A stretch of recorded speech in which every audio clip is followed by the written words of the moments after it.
What's up, everybody? Hope you're having a fantastic day. I'm Coy, this is CNN 10. We're starting today's episode in Africa, where some of the countries are struggling to find easy access to water. Some people have to walk up to 3.7 miles every day to get clean water. Thankfully, there are dozens of non-profit organizations who are trying to help the people in need. In today's episode, we will talk about the non-profit organization, the Water Project. The founder, Peter Jass, founded this organization in 2006. His plan was to make a website where people could donate money and build wells where they are needed. Here's more on that. This is where it all begins. This is the opening chapter, when potential is unlocked and hopes become opportunity. Clean, safe water. It's the foundation that communities will build on to break the cycle of poverty, feed the hungry, and educate their children. But access to safe water, our most basic human need, is out of reach for over 300 million people in Africa alone. For too many, the first steps out of poverty seem to be an impossible climb.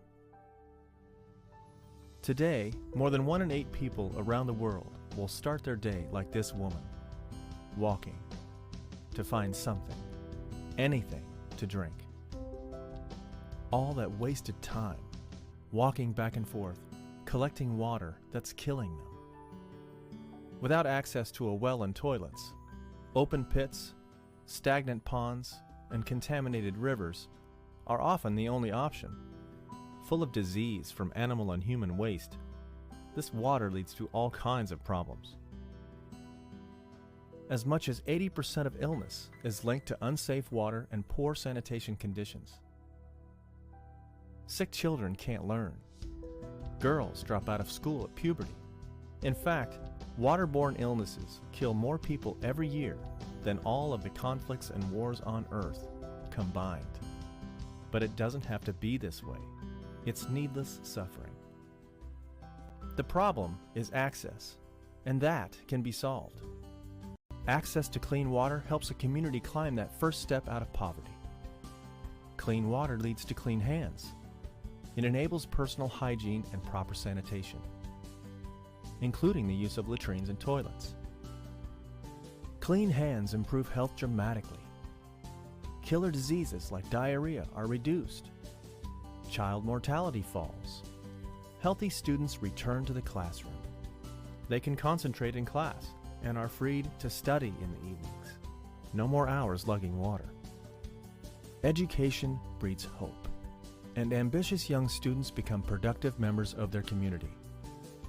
People are more productive. Local economies improve. Businesses open. Opportunities are born.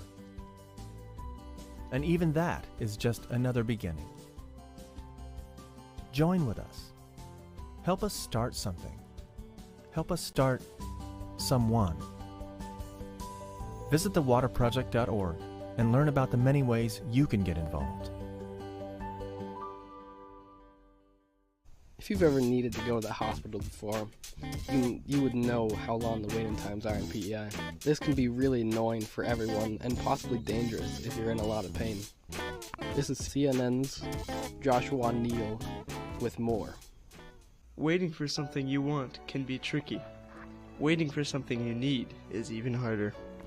The average waiting time for the emergency room in PEI is 36.5 hours, which is 148% above the average waiting time in Canada.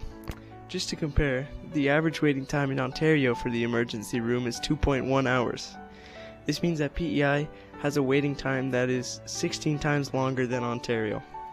Earlier today, I interviewed an islander who had to wait 14 hours to get his arm checked on. Charles Gould. So Charles, how long did you spend waiting in the emergency room? I spent 14 hours waiting in the room for my arm. It didn't feel great after sitting there for so long. What time did you get there? I got there at the Queen Elizabeth Hospital at about 11:30 in the afternoon. After busting my arm doing some yard work at home. And I left the hospital at 1 o'clock in the morning. Can you believe that? What did you do to keep yourself occupied during that time? For the first little bit, I just read my book. After I finished reading it, I watched the birds for a little while. Pop quiz hot shot. How much did the general federal tax rate go up since 2010?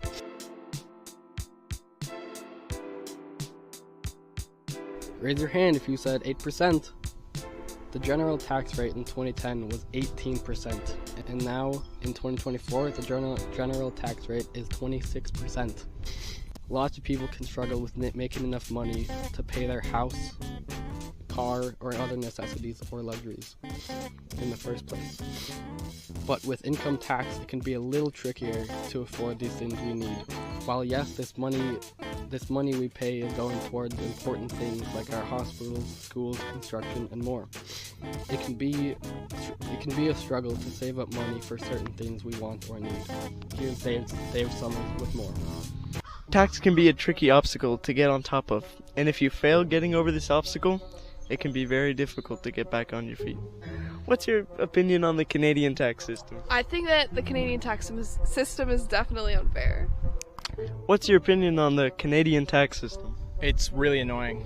Yeah, it takes away so much of our income.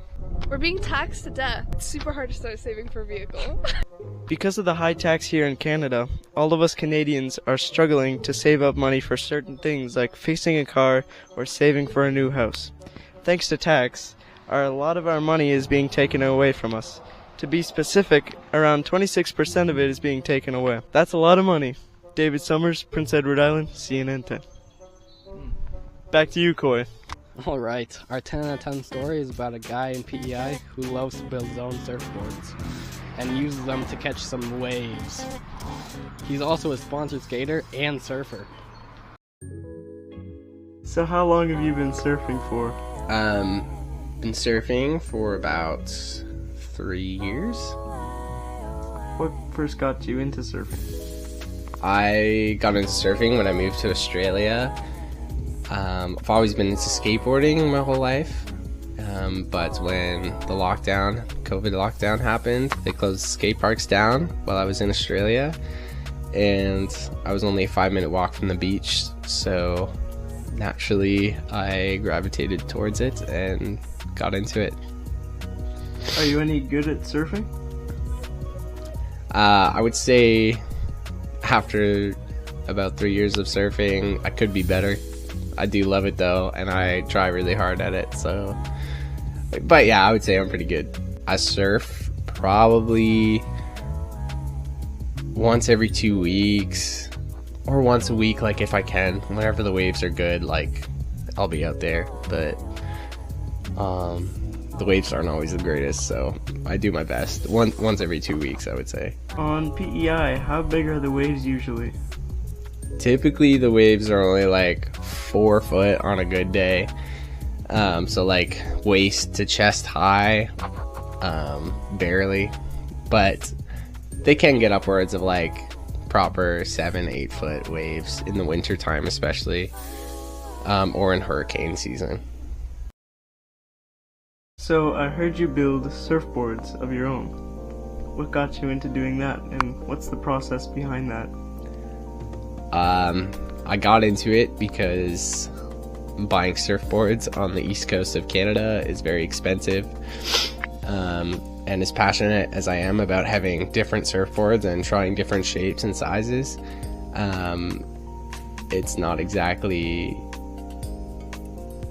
an affordable hobby and interest to have, so I decided to start making my own out of just general insulation foam you can buy at Home Depot, and from epoxy and fiberglass cloth, and wood, and that's pretty much it.